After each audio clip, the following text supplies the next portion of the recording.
It is the Halloween season, guys, and I am here today to talk to you about 10 of my favorite spooky characters in non-spooky games. Let's take a look.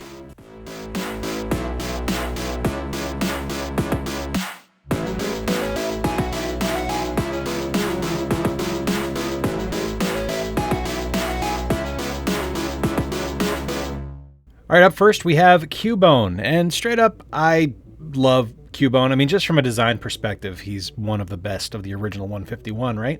And he's one of my absolute favorites. He's got one of the coolest designs. Hell, I love his Alolan design the most from Sun and Moon, where he took on the Polynesian Fire Dancer design. I thought that looked really cool. My imagination immediately went to seeing the flames dance off the skull Cubone wears. What is it that makes Cubone creepy? Well, to know that, you've got to dive a bit deeper into the character's lore, and then read all the stories behind the Pokemon in each of the Pokédex. In Red and Blue, we had... it was weird, but it was innocent enough. Because it never removes its skull helmet, no one has ever seen the Pokemon's real face. Alright, well, that's okay. It's weird, but not bad. But if we hop over to Pokemon Yellow, oh damn. Where's the skull of its deceased mother? Its cries echo inside the skull and come out as a sad melody. It wears the skull of its dead mom. Man, that is some heavy material for a kid to digest. And just continuously gets sadder the further into the series we go. In Gen 2, it lost its mother after its birth. Gen 3, the stains on the skull of the Pokemon wears are made by the tears it sheds. In Gen 7, at night, it weeps loudly for its dead mother, but those cries only attract its natural enemy. Good God. Number 2 is Maxi the Ghost from Star Tropics. Now, I personally don't think that Star Tropics gets enough love in the world. This is one of my absolute favorite games in the NES, and while it was only a US release, I personally think it's a game everyone should have the opportunity to play. But in a game where you fight everything from gigantic snakes, magma demons, and alien invaders, the one that stuck out to me the most was the ghost boss, Maxi. Maxi is an annoying ghost as you cannot see it if you don't have the Rod of Sight. This boss drove me crazy as a kid. I couldn't figure out what to do, so this was the one time I was allowed to call a Nintendo gameplay counselor to get tips on how to get past the boss. Once you know that you need the rod and that the bolas are the way to go to throw at her, Maxi's pretty easy to defeat. But this boss haunted me for days before I learned the strategy to follow. In a game full of memorable encounters, Maxi is the creepiest to me. Now let's talk about Reaper from Overwatch. Now Reaper is an interesting character. He's an incredibly important figure in the world of Overwatch.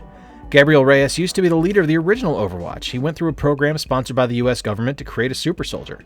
He was placed in the UN program Overwatch and led the team to put down the Omnic crisis.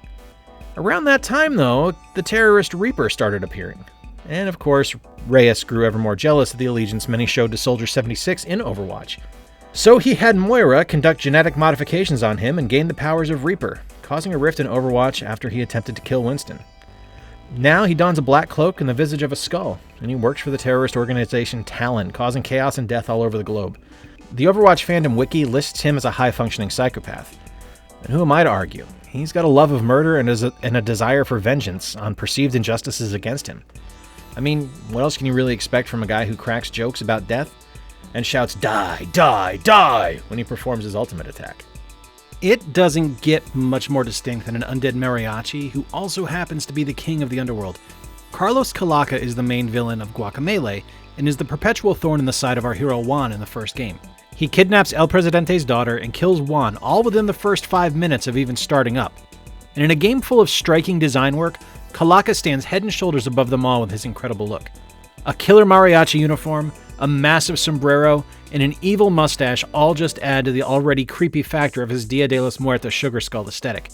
He's fantastic, an over-the-top telenovela villain, and a truly glorious creep factor in a bright, bold, and beautiful game. I love Carlos Kalaka. He adds so much to Guacamelee. Man, I want this series to come back so badly, but let's just talk about one character right now, and that's Jack from Powerstone. Jack is creepy, just straight up. In a world of bright and shiny happy characters like you'll find in Powerstone, he stands out like nothing. Jack crawls around on all fours, skittering around like a bug, with his green overcoat making him look like a weird grasshopper man.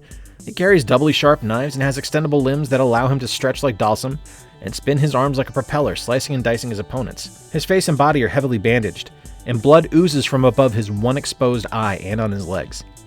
His ending reveals that Jack is a murderer, stalking women after using the Power Stones to grant his wish that the world thought he was behind bars, lulling them into a false sense of security.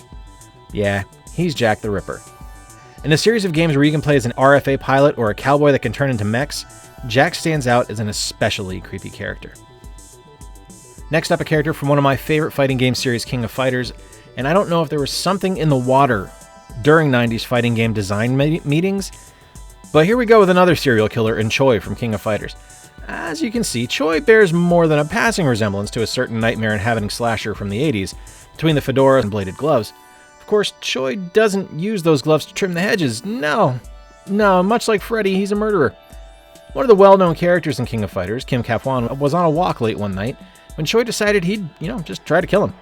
Kim, however, took care of Choi's nonsense and forced him into a rehabilitation program in order to curb his murderous instincts. And for a while, that worked. But the events of King of Fighters 14 has shown that Choi has reverted back to his evil instincts and murderous ways. He debuted in King of Fighters 94, and he's a ton of fun to play, and he has been a mainstay in the series since then, slicing and dicing the innocent on his way to martial victory. Next up, we are going old school and hopping back to Pac-Man with Inky, Pinky, Blinky, and Clyde. And is there any more iconic a collection of ghosts than these four baddies from Pac-Man? I mean, sure, I might be stretching the definition of creepy here, but since they're a little more than a nuisance in the classic arcade games and the Championship Edition games, come on, work with me here. Pac-Man's a classic game for a reason. A spectacularly simple to understand concept with a difficult to master mechanic. The ghosts are icons for a reason. Everyone knows the orange, red, pink, and teal ghosts, and everyone knows the thrill of chasing them down after eating a power pellet when they turn blue. I mean, sure, they're moderately more threatening in the Pac-Man World games and some of the other spin-offs. Even so, they're some of my favorite baddies in the history of video games. To me, it doesn't get much better than the ghost pirate LeChuck from the Secret of Monkey Island series. He's the epitome of evil in an honestly ridiculous world. He's the perfect foil for the frankly idiotic and ineffective Guybrush Threepwood. Obsessed with Governor Elaine Marley from Melee Island, LeChuck is determined to win her affections and control the Caribbean. He stands out in a world where a rubber chicken is a valuable tool and sword fights are won with correct insults, as both a truly evil character and honestly a creepy-ass zombie pirate that wants to get hitched to the governor. There's something wrong with that picture. Of course, LeChuck isn't that threatening, even though he's stuck around for all 5 games, because he can be defeated by getting sprayed with root beer. Alright, hopping back over to fighting games, we're going to look at some of the Marvel fighting games that Capcom released, and never let it be said that Marvel isn't perfectly happy and willing to steal from the Cthulhu mythos by creating their own version of the great old ones. Shumacher Wrath looks like a dollar store Starro from Justice League, but he's significantly more evil. He used to rule the world and demanded human sacrifices be made in his name. In a neat twist, he actually got banished from the primordial times and ended up turning back up in the Hyborian Age, which is where Conan the Barbarian hung out, which is pretty cool. In terms of video games, he was a super weird character for Capcom to include in the Marvel fighting games. He wasn't a well-known villain by any stretch of the imagination at the time, but if you look at the visual distinctness he gets from the other fighters on the roster, it's kinda easy to see why he's there. It's hard to get creepier than an ancient evil that demanded human sacrifice. But if you make him look like a lanky green starfish, that's a pretty good start. And the a numero uno spooky character from a non-spooky game is Boo from the Super Mario Bros. Series. Of course it's Boo. Everyone loves Boo. Debuting in Mario 3, the Boo is the weeping angel of the Mario universe. Look at them and they freeze, but as soon as you turn away, they start charging at you. Don't let their cartoonish appearance fool you. The Boos want nothing more than to kill Mario and Luigi. They just gotta perform their task within the constraints of their existence. And they can only advance when not being looked at. Alright, look, I know they're not terrifying, but they're a decidedly weird addition in the Mario mythos, right? Like, you're in a world where the most terrifying creature is Bowser, and Bowser's incompetent at best in most cases. Boos kind of just stick out like a sore thumb. But the best part of Boo is their appearance. It's such a classic design that's proven to be timeless, translating to both 2D and 3D with ease. Boo, you're the best. So yeah, I know a lot of people love survival horror games, but they just don't do much for me. It's not really my thing. But I do love a good game that has a randomly spooky character in it, which is where this list came from. But I want to hear from you. What is your favorite spooky character in a non-spooky game? And is there a survival horror game in particular you think I should try out? If you enjoyed the video, please do consider liking it, subscribing, sharing, and ringing the notification bell so you can keep up to date with everything we've got going on. Until next time, I have been Jay. I appreciate you being here. Play more games, stay square, and take care. We'll talk to you soon.